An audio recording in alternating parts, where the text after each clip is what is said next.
Senang sekali saya Astri Ovi bisa menyapa kembali Sobat IMC yang sudah bergabung di YouTube channel dari Rumah Sakit IMC. Tentunya masih di rangkaian YouTube series dari Cek Fakta Reproduksi Perempuan. Kalau misalnya mungkin Sobat IMC ada yang ketinggalan episode-episode sebelumnya, silahkan ditonton seriesnya. Karena ini pembahasannya luar biasa menarik sekali. Setiap episodenya kita punya bahasan yang berbeda-beda. Nah, untuk episode kali ini, episode ke-6, kita akan membahas soal kenapa sering nyeri perut bawah.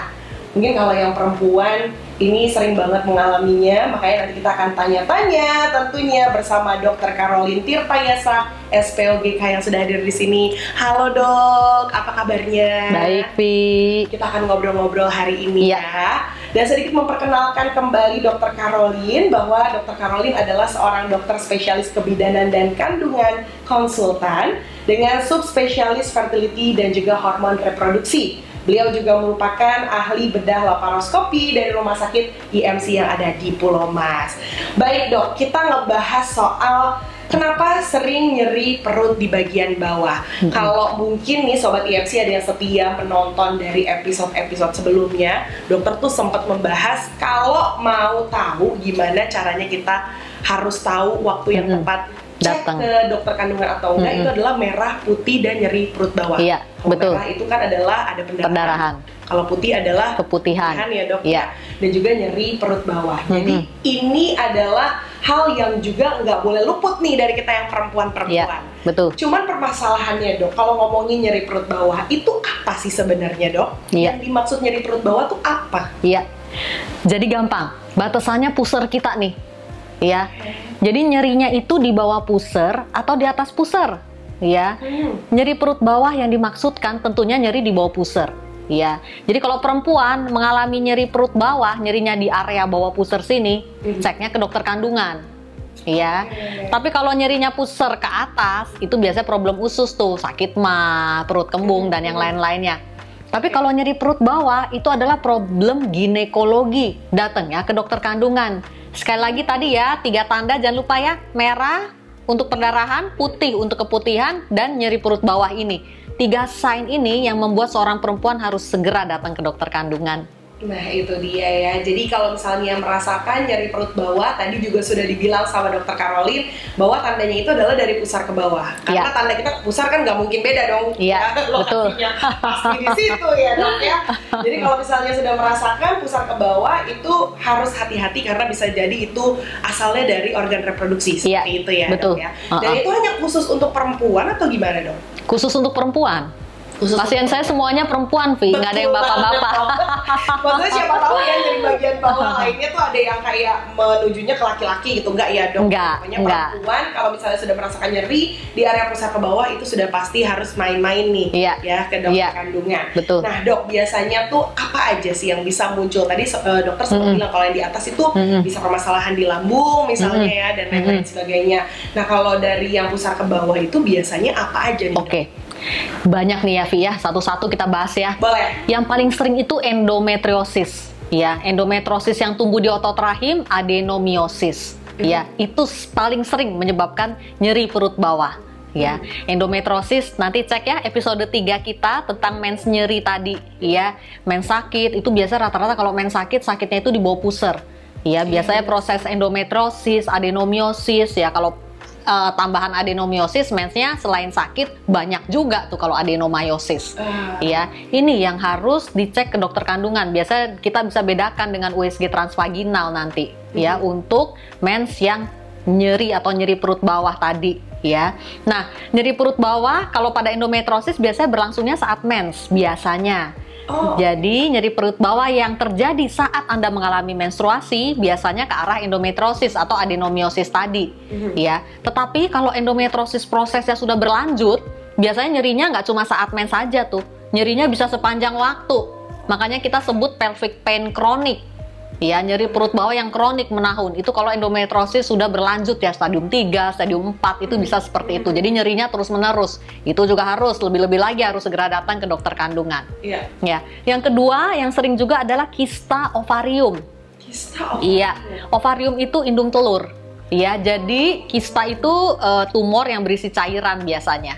Ya, kista ovarium, sebetulnya kista ovarium ini normalnya dia tidak membuat nyeri. Ya, kista ovarium membuat nyeri kalau dia terpuntir yang pertama, ya, atau terinfeksi. Nah, jika kista ovarium terpuntir atau terinfeksi, dia menyebabkan nyeri perut bawah yang hebat tuh biasanya tuh. Ya, itu harus segera datang.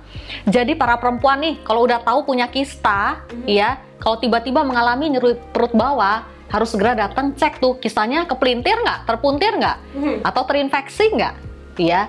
Ya, kalau terinfeksi biasa disertai demam. Ya, kalau terpuntir biasa tidak ada demam. Taunya gimana? Nanti pakai USG transvaginal, dokter kandungan yang akan mengecek. Nah, sekarang apa bahayanya sih? Kalau kista kepelintir, kepelintir aja dong, nggak apa-apa kali minum konstan atau minum apa juga hilang gitu. Oh, jangan salah. Kista kalau sampai terpelintir, itu bisa habis satu indung telur diangkat. Ya, karena busuk dong dia. Karena begitu kepelintir, pembuluh darah yang memperdarai ovarium tersebut dijepit oleh pelintiran. Nah, kita harus, biasanya sih saya lakukan laparoskopi ya, operasi minimal invasif aja, pakai lubang kecil nih, 1 cm sama setengah cm, jadi nggak nyeri, dia tanpa rasa nyeri. Kita buka tuh pelintirannya, sekalian angkat kistanya. Ya, kemudian biasanya kalau penyebabnya itu karena si ligamentum rotundum atau yang menggantung ligamentum ovari proprium yang menggantung ovariumnya panjang, kita bisa aplikasi dilipat supaya nggak berulang lagi gitu. Jadi tindakan laparoskopi itu bisa untuk buka pelintiran, sekaligus mengangkat kistanya, sekaligus aplikasi si ligamentum ovari propri yang menggantung ovarium tadi ya, supaya lebih pendek dan tidak kepelintir lagi. Oke, gitu. Jadi ternyata laparoskopi itu banyak juga manfaatnya untuk yang sudah mengalami sesuatu ya. Iya, betul. Reproduksi ya. Jadi jangan takut-takut lagi nih untuk yang ngerasa ada sesuatu yang mungkin sudah dialami atau mungkin udah konsultasi ke dokter juga tapi masih takut. Nah, udah dijawab tuh ya, kalau minim sekali rasa nyeri, gitu ya. Terus juga prosesnya nggak terlalu lama atau lama? Nggak lama. Ya, dan sembuhnya juga lebih cepat. Hari ini operasi, besok atau lusa bisa pulang dan bisa langsung bekerja dan beraktivitas lagi. Jadi laparoskopi ini sebetulnya sangat cocok bagi orang yang takut operasi. Nah, itu dia yang tadi aku bilang, kalau masih takut. Soalnya kalau sudah ada sesuatu, ya sudah ada penyakit yang memang sudah dokter bilang ada, gitu ya, daripada ditunda-tunda nanti makin parah gitu ya, dok ya. Betul. Jadi segera. Nah, satu lagi Vi. PID, pelvic inflammatory disease atau penyakit radang panggul, itu juga sering menyebabkan nyeri perut bawah. Kenapa radang panggul? Nah ya, radang panggul. Maksudnya ke reproduksi perempuan? Iya, betul. Karena biasanya awalnya itu dari keputihan tuh. Keputihan yang lama tidak diobati itu infeksi di vagina kan biasanya menimbulkan keputihan. Ya, biasanya neglected, ya abai. Oh, cuma keputihan doang, nggak apa-apa gitu ya. Nah, infeksi itu kalau pada perempuan namanya ascending infection, naik ke atas dia. Dari vagina naik ke mulut rahim. Jadi namanya cervicitis tuh, infeksi mulut rahim. Dari mulut rahim masuk ke badan rahim tuh, dinding endometrium, rongga dalam rahim, endometritis namanya. Nah, dari rongga dalam rahim keluar ke saluran telur kiri kanan, salpingitis, infeksi tuba. Itu bahaya banget buat yang belum pernah hamil atau mau hamil ya. Karena saluran telurnya bisa mampet kalau kena infeksi yang tidak diobati tentunya. Ya, dan kadang-kadang ya diobati pun kuman bisa hilang, tapi yang sudah terobstruksi saluran telur yang mampet itu sudah susah dibenerinnya. Ya. Nah, dari saluran telur kalau infeksi berlanjut, dia tumpah tuh ke rongga panggul, jadinya penyakit radang panggul atau pelvic inflammatory disease tadi. Iya. Nah, kalau infeksi ya kita bisa obati tentunya dengan antibiotik ya yang cocok tentunya. Cuma antibiotik ini masalah dia hanya menghilangkan kuman, tapi tidak memperbaiki dampak yang diakibatkan oleh infeksi tadi. Misalnya tadi tuh sumbatan saluran telur, ya, atau perlengketan rongga panggul yang disebabkan karena infeksi itu permanen biasanya. Iya, itu hanya bisa dibebaskan dengan laparoskopi saja biasanya. Ya. Oke. Jadi kuman hilang tapi dampaknya permanen. Karena itu jangan dianggap remeh. Nyeri perut panggul, problem keputihan ya, terutama bagi yang mau hamil tentunya ya. Itu jangan dianggap remeh. Karena itu juga bisa menyebabkan tersumbatnya saluran telur, ujung-ujungnya sulit hamil. Karena saluran telur itu tempat bertemunya sperma dengan sel telur. Ya, kalau jalannya tersumbat, mampet, nggak bisa ketemu dong sperma dan sel telur. Gimana mau hamil? Iya. Oke, wah ini ternyata banyak juga ya bahasannya ya. Kita mikirnya kayak sakit perut bawah ya udah nyeri aja gitu kalau lagi mens. Ternyata banyak banget ya yang ada Banyak di banget. dalamnya ya. Belum lagi kalau ngomong satu lagi, infeksi saluran kencing itu bisa. Iya, itu sering pada perempuan yang sudah menopause bahkan. Iya, iya perempuan menopause karena ketiadaan hormon, saluran kencing itu kan jadi tipis. Ya, kegesek dikit aja dia lecet infeksi. Ya, mudah terjadi infeksi. Ya, infeksi saluran kencing itu juga penyebab tersering nyeri perut bawah pada perempuan prameno dan meno tuh. Sering juga. Meskipun kalau prameno usia 40 ke atas, penyebab lain yang tadi endometriosis itu bisa tuh. Itu juga sering banget tuh terjadi. Tapi kalau saluran kencing seperti itu tetap ke dokter kandungan atau gimana dok? Kalau saluran kencing pada perempuan itu ke dokter kandungan. Oke, karena kalau laki-laki kan ada tuh ya, dokter spesialis yang lain. Dokter, iya. Kalau perempuan problem saluran kencing dan genital itu tetap ke dokter kandungan, bukan ke dokter kulit, bukan ke dokter urologi, bukan ke dokter kandungan ya. Kira tadi urologi ya. Kalau cowok-cowok kan biasanya kalau udah masalah ke urologi ya. Nah, problem keputihan juga kadang-kadang pasien sering datang ke dokter kulit dan kelamin tuh. Bener. Iya, itu salah. Karena biasanya kalau dokter kulit kan cuma dilihat doang. Nggak diperiksa tuh masuk ke dalam, vagina nggak bisa diperiksa, mulut rahim boro-boro. Karena dia kan cuma lihat dari luar aja, tidak menyeluruh.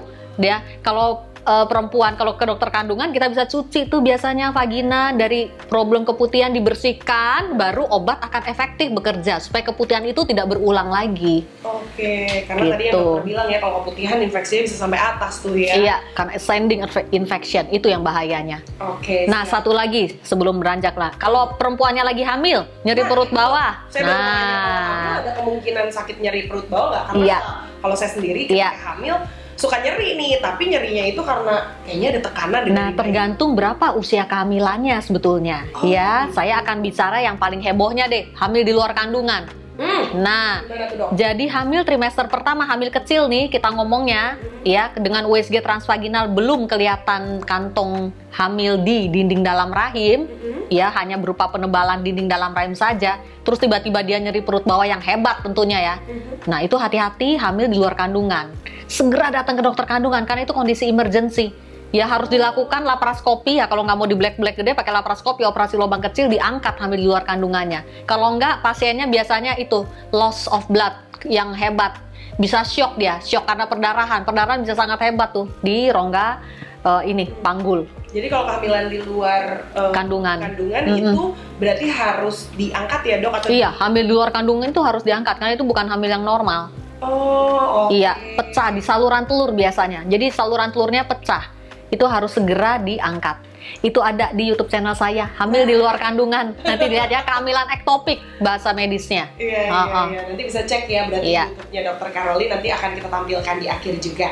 By the way dok, kalau misalnya membedakan nyerinya nih di antara penyakit-penyakit yang tadi dokter sebutkan, itu ada nggak sih dok? Iya, antara lain yang tadi itu tuh yang saya sebutkan, misalnya nyerinya terjadi saat menstruasi, berarti ke arah endometriosis. Ya, kalau nyerinya saat kencing, berarti infeksi saluran kencing. Antara lain itu yang bisa membedakan ya. Tetapi ada juga tumpang tindih tuh. Biasanya ada infeksi saluran kencing juga, ada endometriosis juga terjadi pada saat yang bersamaan. Jadi gejala yang tampil tuh bisa macam-macam. Ya kalau bingung yang gampang datang ke dokter aja, ke dokter kandungan biar dokternya mikir. Nah, tindakan atau mungkin terapinya gitu ya dok, ada yang berbeda nggak dari masing-masing penyakit tersebut? Tentunya berbeda, tergantung dari penyebabnya.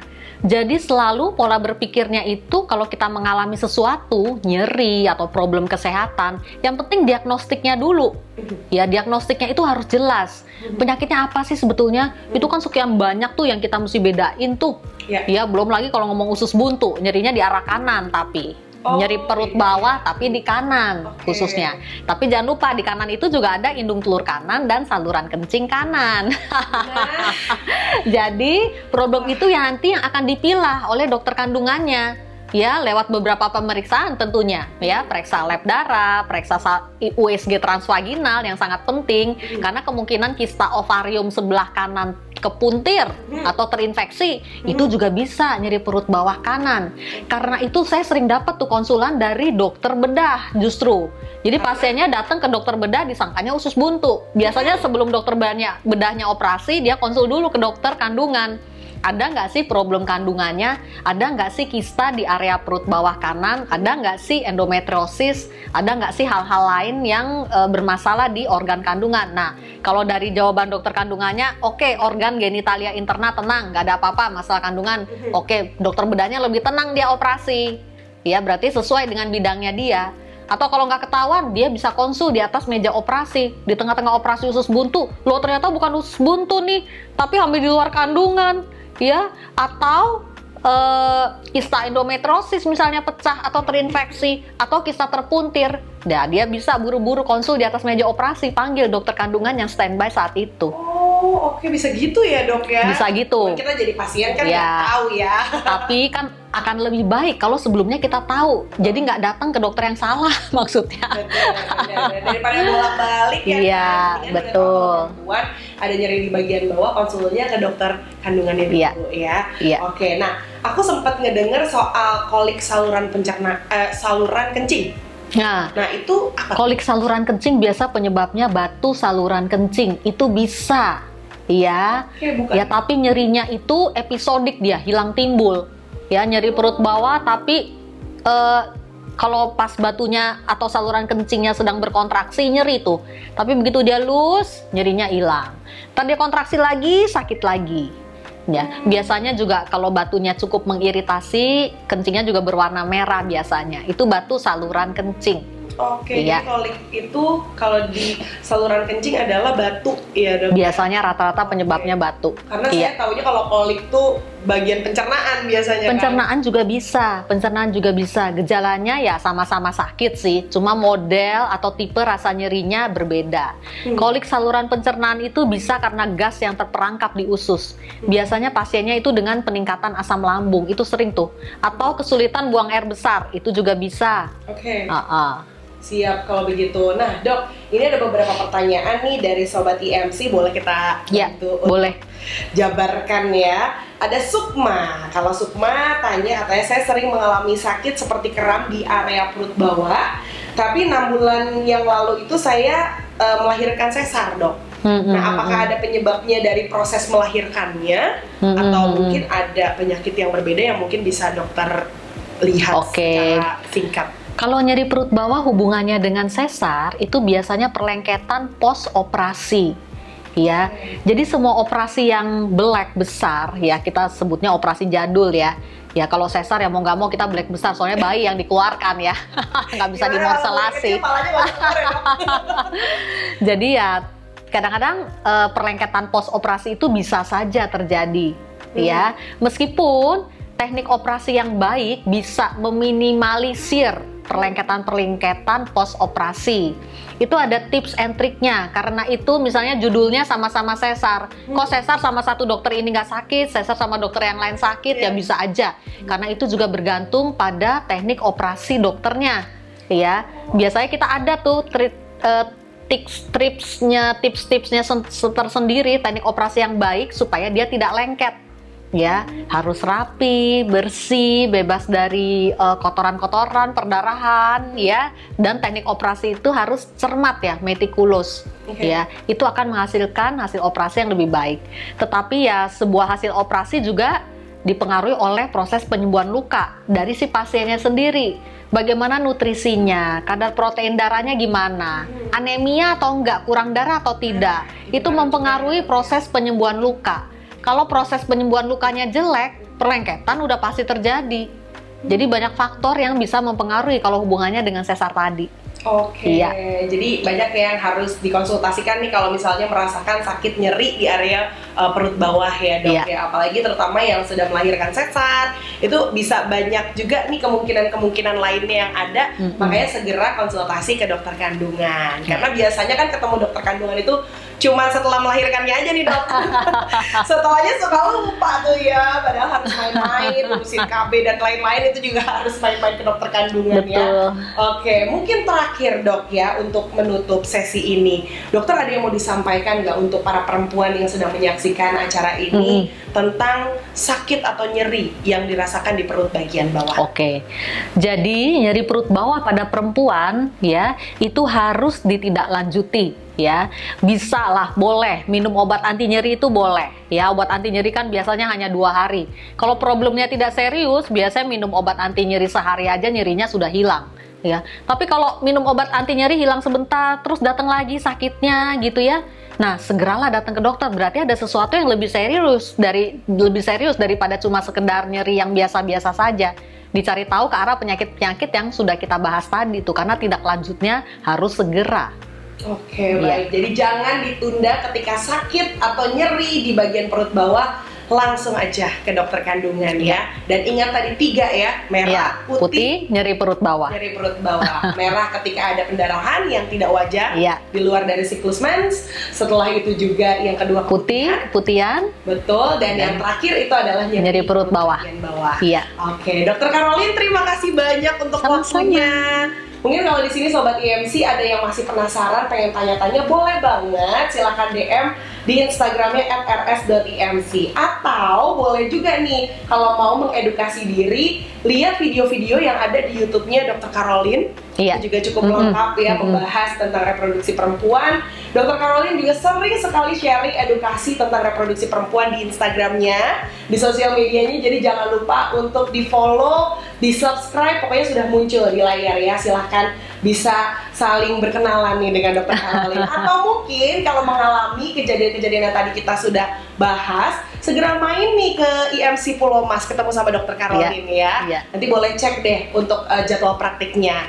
Baik, kalau begitu jangan lupa untuk Sobat IMC menyaksikan episode-episode sebelumnya karena kita pembahasannya luar biasa, dan nanti kita juga akan menantikan episode-episode berikutnya. Akhir kata saya ucapkan terima kasih sudah bergabung di sini dan sampai berjumpa lagi di video berikutnya.